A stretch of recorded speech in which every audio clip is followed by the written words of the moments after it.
Could the 7 days of creation actually be a hidden 7,000-year blueprint? Like a literal map of human history all the way to the end of the world? I know, it's a massive question. But today's explainer unpacks this fascinating theory from Kingdom Story Films that claims exactly that.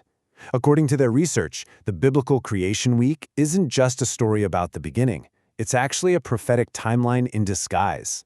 Welcome to The Explainer. I am so thrilled to walk you through this.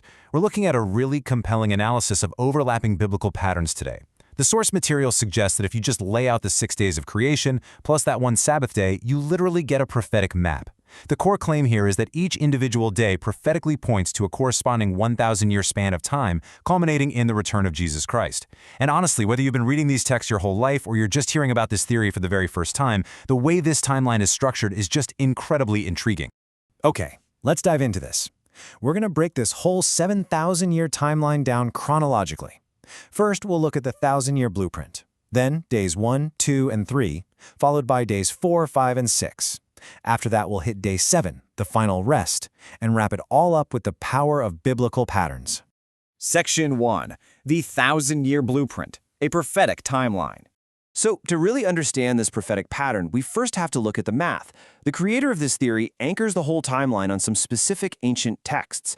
They point heavily to 2 Peter 3:8, which explicitly says that to the Lord, a day is like 1,000 years, and 1,000 years are like a day.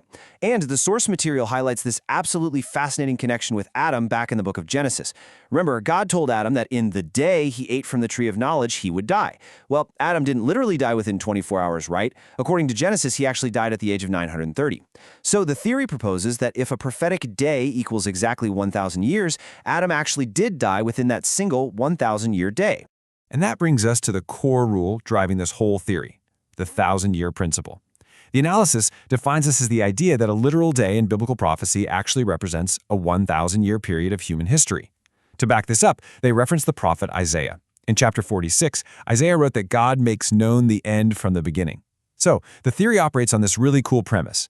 God absolutely could have created the universe instantaneously, but instead he deliberately chose a 7-day structure. Why? Well, specifically to map out a 7,000-year plan for humanity. Section 2. Days 1, 2, and 3. The first 3,000 years. Let's see how this builds as we begin our chronological march through history. This is where the analysis really meticulously maps out the parallels.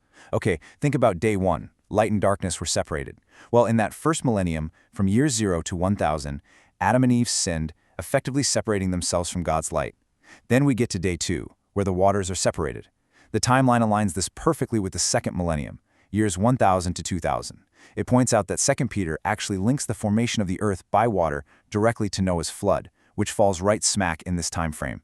Finally, day 3, the land yields seed. In the third millennium, between year 2000 and 3000, Abraham is promised that his seed will be given the promised land. The material draws a huge parallel here, arguing this is a direct fulfillment of that day 3 pattern of seed and land. Now, the crucial point here is that this isn't just about matching historical events to random dates. It's about spotting a recurring divine rhythm. The analysis identifies what they call a 1-2-1 pattern running throughout these first 3 days. Basically, God takes something that's united, like light and dark, or the waters, or even mankind itself, and he separates it. Because to be holy literally means to be set apart or separated. So you go from 1 to 2. But the ultimate goal is always step 3. Being reunited for a holy purpose. Just like God separates the waters to make one functional world, he separates humanity from the world so they can ultimately become one with God. It's a fascinating cycle.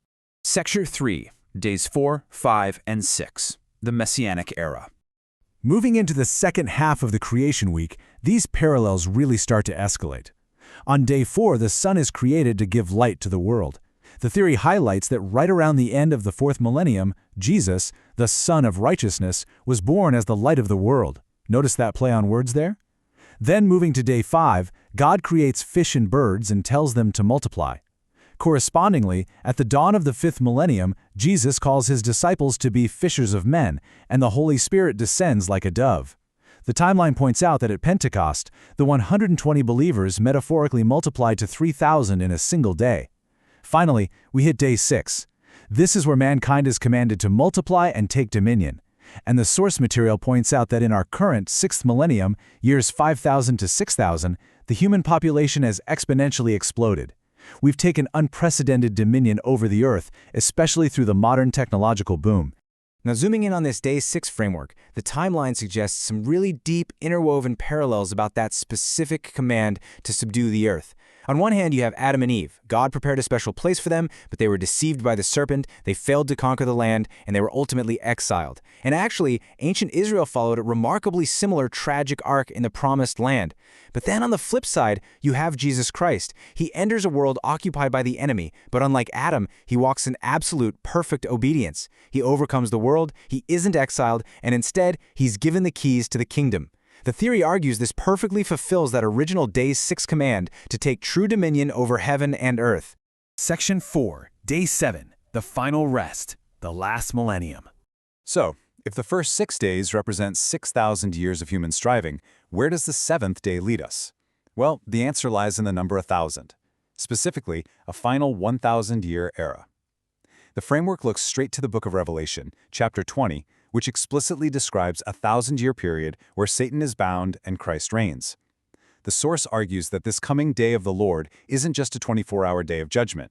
Nope, it's a literal 1,000-year era of peace and rest. This is positioned as the exact, literal fulfillment of the Day 7 Sabbath. And this brilliantly illustrates the macro view of the entire theory. Just think about how this timeline maps out from year 0 right through to year 7,000. You've got the fall, then the promise to Abraham right around year 2000, Jesus arriving as the light near year 4000, our modern era of tech and dominion rounding out year 6000, and finally, the grand culmination, 1,000-year Sabbath rest, leading straight to year 7000. This perspective proposes that what we're looking at is a perfectly symmetrical, mathematically consistent timeline of human history that directly mirrors the creation week. The big overarching argument presented here is that the 7th day's Sabbath isn't just some ancient rule for taking a day off work. It's actually a messianic prophecy detailing the complete plan of God for humanity. The material poses a really poignant question. Why did God rest on the 7th day? Like, was he physically tired and worn out from creating the universe? The premise suggests, obviously, no. God rested because the work was completely finished. Therefore, following this pattern implies that after the first 6 1,000-year periods are done, the work of human history will be finished, and a literal era of divine rest will ensue. Section 5. The Power of Biblical Patterns, Unveiling Clues. Zooming out from all the timeline math for a second, the source makes it clear that grasping this specific blueprint is really just the beginning. Recognizing these overlapping motifs completely changes how you read the ancient text. By actively looking for these patterns, you start unveiling hidden clues. Kind of like Peter's subtle hint linking water to Noah. You start revealing endless types and shadows everywhere. Ultimately, the framework highlights that noticing these structures helps us understand the divine character on a much, much deeper level. It literally turns a static, standard reading into a dynamic hunt for intelligent design.